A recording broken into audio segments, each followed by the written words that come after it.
I'm Jody Hand, Mrs. Hand Painted, and thanks for joining me here on YouTube today. Today's video is actually a request from one of my viewers. They asked for an S monogram with florals, so I came up with this little fall floral monogram that you can try out, and I will go over a few little tips on how you can arrange your floral elements around a few different letters. And if there's a specific letter that you'd like some advice on, please drop me a comment and we can do another video here pretty soon with some other floral elements. I would like to also do some Christmas florals here very soon. So if you have any other requests for videos, please drop them in the comments. I'd love to hear from you. And you can tag me on Instagram if you paint something from my video today. And my handle on there is Mrs. Hand Painted. And of course, you can always visit my website, mrshandpainted.com. Have a great day, guys, and let's have fun painting together. Alright guys, like I said in my intro, I got a request to do a monogram letter S, so I printed off a font that I really liked. This is a font called Brilliant, and I did it in size, let's see, 700 point font so that I could do it on an 8x10 sheet of paper. And I've got my LED light pad here that I like to use. And I'm just going to center that on the paper and trace the outline of the S with my water-soluble graphite pencil.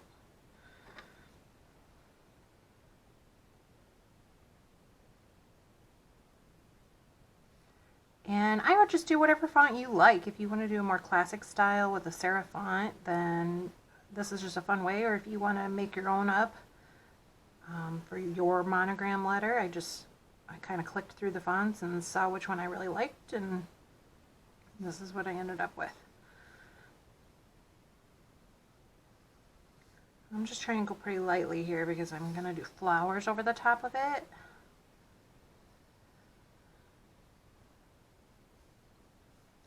We'll do kind of a fall floral. Oops, I missed part of it.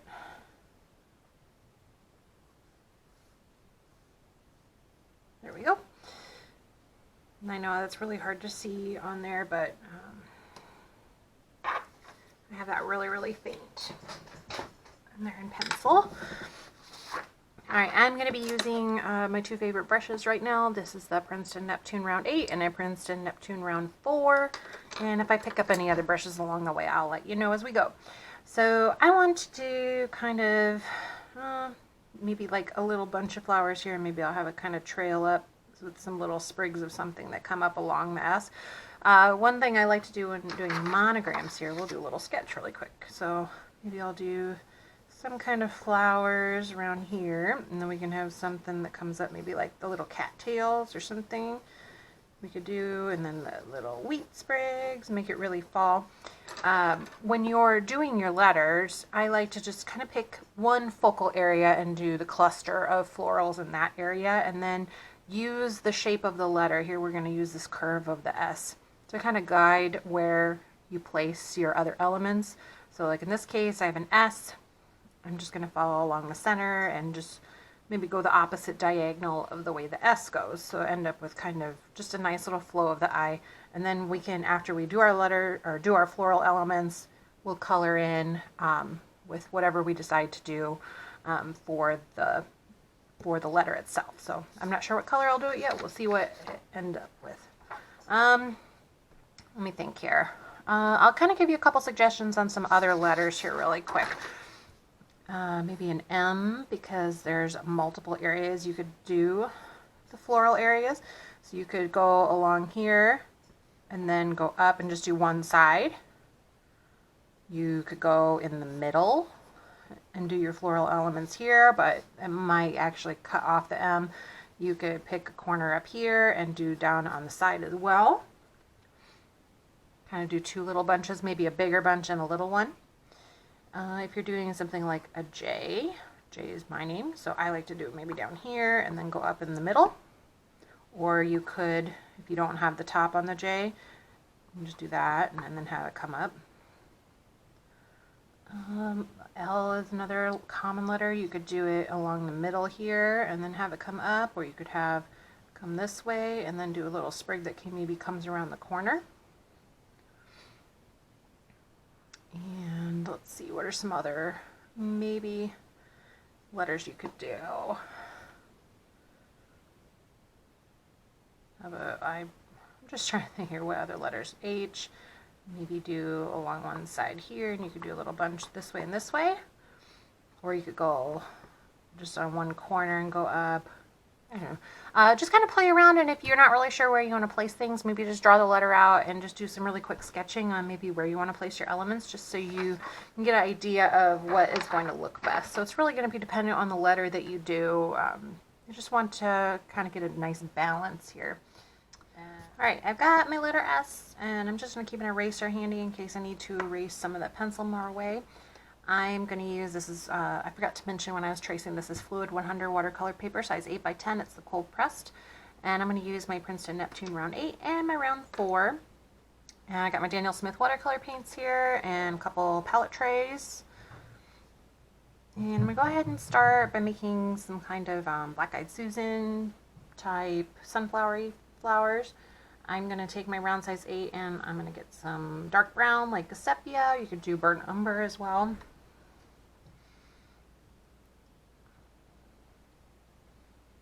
I'm going to make kind of a gumdrop type shape, I guess. And we'll do one down here. This will just kind of give me a base of where my flowers are going to start. And I'll add the petals here in just a second.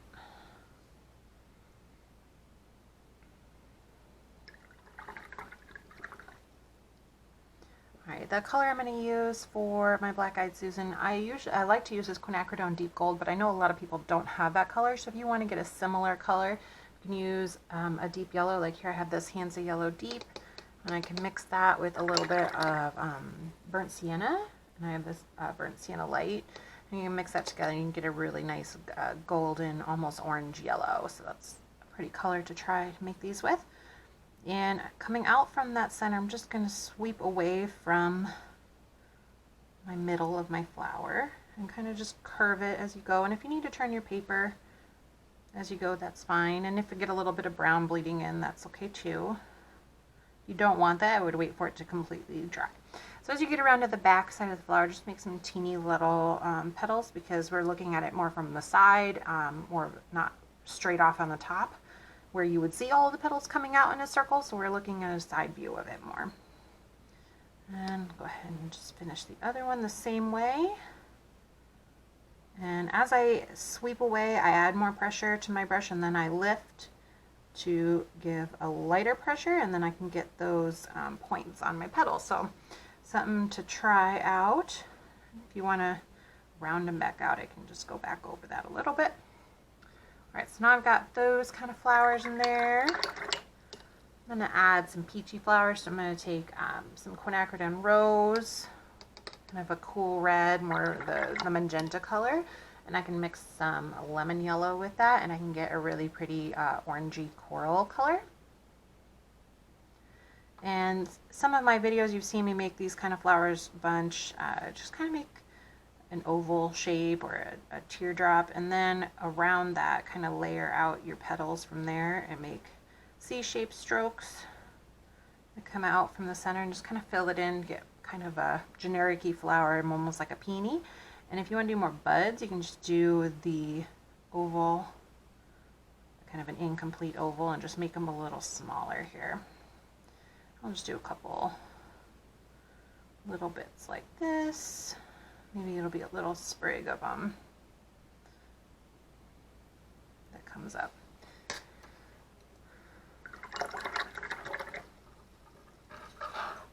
I'm going to add maybe some little berries in there. I'm going to switch over to my round 4. I'm going to add maybe some like kind of plum colored berries. So I'm going to use my, let's see, this Carbazole Violet.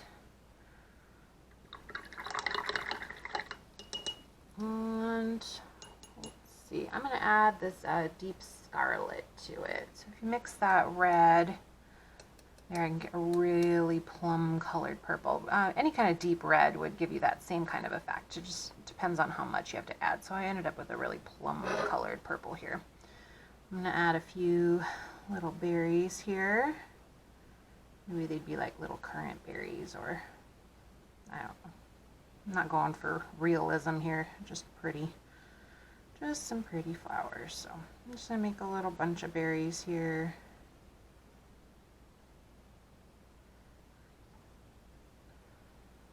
And we'll connect them in with some little branches here in just a second. And as you notice here, I've got little light highlights, so I'm just leaving my light point as the same spot. So I'm kind of trying to pick that upper left-hand area of the berry. And I think I'll put a couple over here too.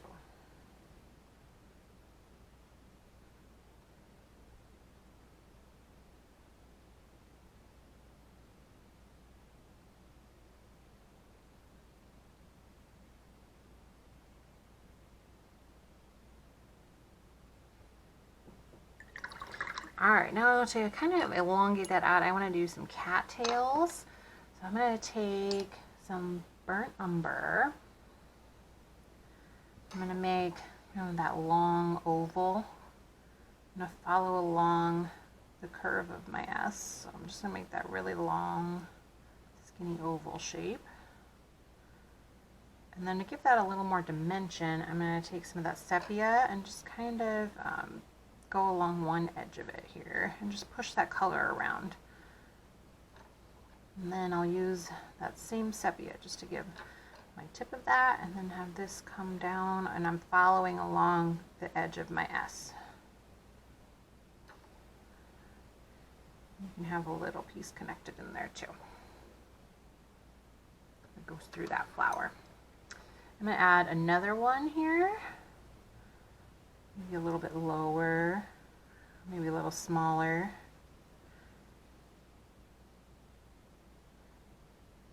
And then again, do the same, just dab in some of that darker brown, your sepia color, just to give it a little more dimension.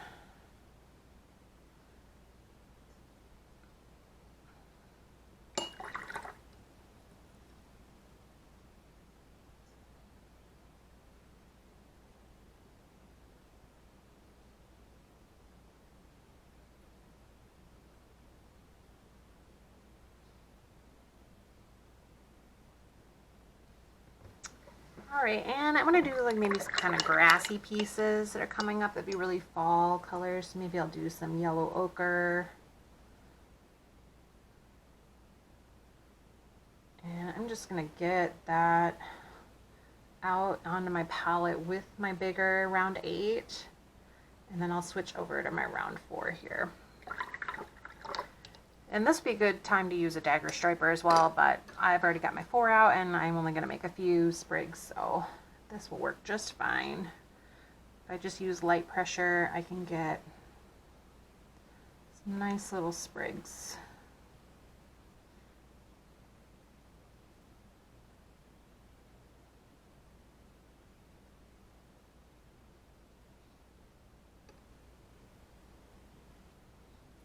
I could maybe put some little dabs at the top of this just to give it more like the seeded part of the grass.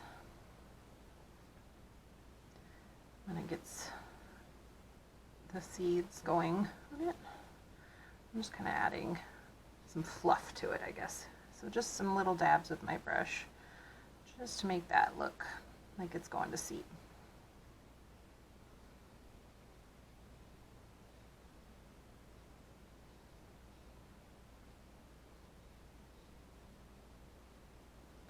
Alright, now I want to fill in some of my branches and add a little bit of green in there to brighten it up a little bit. I'm going to use my round 4 here, and that's some Undersea green. Go back, get a little more of that sepia as well. Just kind of mix some browns together.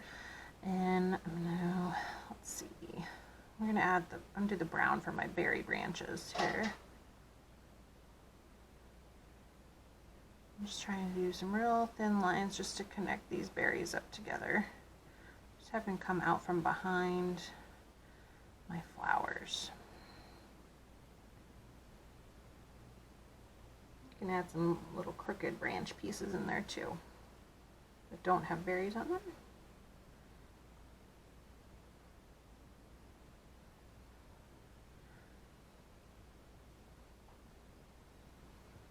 Okay. That green. You can add some stems to these flowers. Maybe a little leaf here and there. And just making some just some simple little leaf shapes here. And kind of fill in a little bit of green leaf right around that flower too. Oh, shoot. I noticed this wasn't quite dry yet and I bled right into that coral. So I'm just gonna wipe my brush off and wipe it off on a paper towel, and then I can kind of pick up that green a little bit that bled in there. If I want to add a little more coral back, I can. I think I want to do a couple bigger green leaves coming out, so I'm going to switch over to my round 8, and I'm just going to add a little leaf here and there coming out from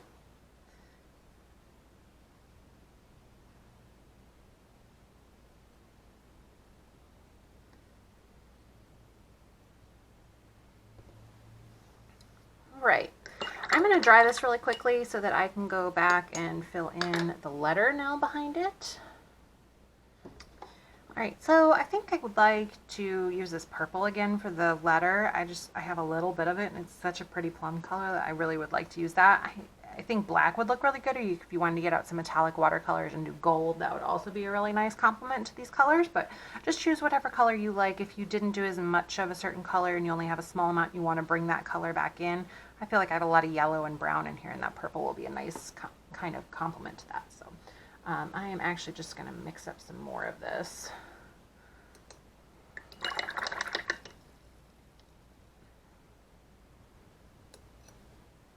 There we go. All right, so I'm going to start with the really obvious parts here. I'm going to use my round 4 to fill this in, and then as I get around here, I'm going to have to paint around all of these little grass pieces.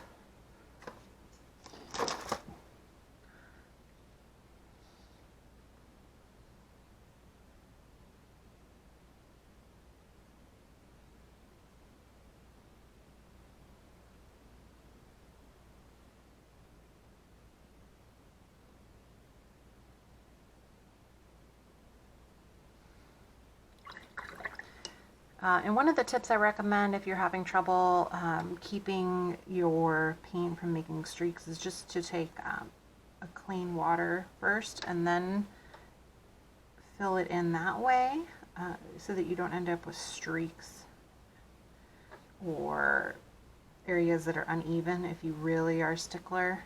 So that is something we can do as well, just to try to get a really even color. Just take a really...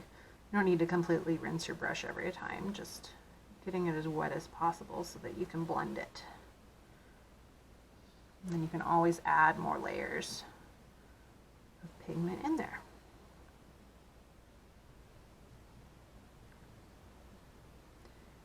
And if you chose more of a classic font that maybe has crisper lines, you may want to mask it off with some masking tape or masking fluid if you really want to maintain your crisp lines. If you have trouble keeping a steady hand for really, really straight lines, that's what's nice about doing more of a script.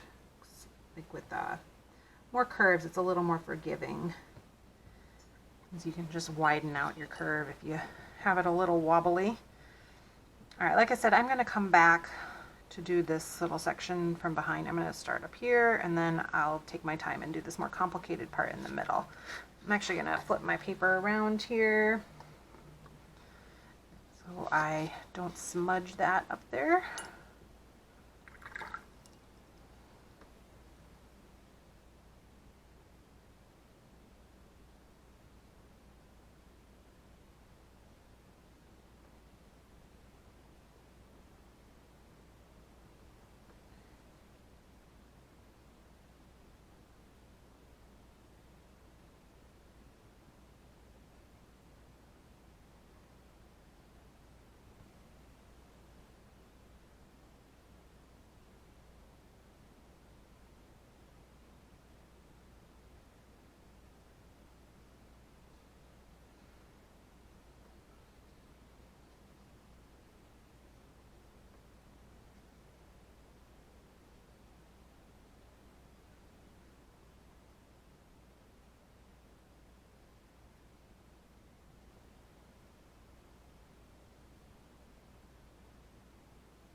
Sorry, I'm being pretty quiet right now. I'm trying to concentrate on painting that middle of that, but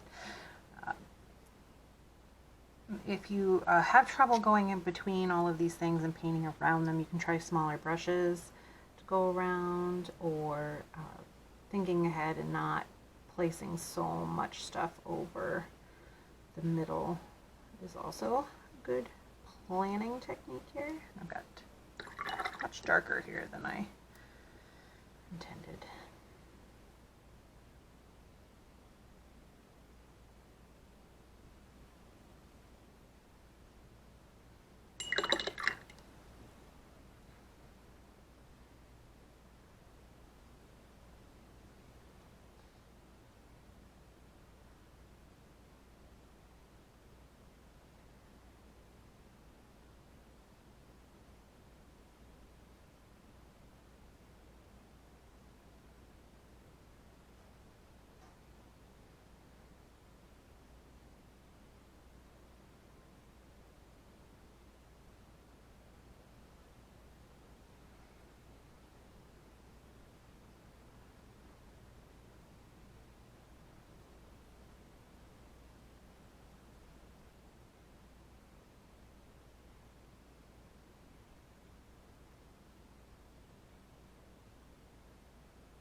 Alright, here I've got too dark I had. So I can just take a little bit of water here and try to blend that out.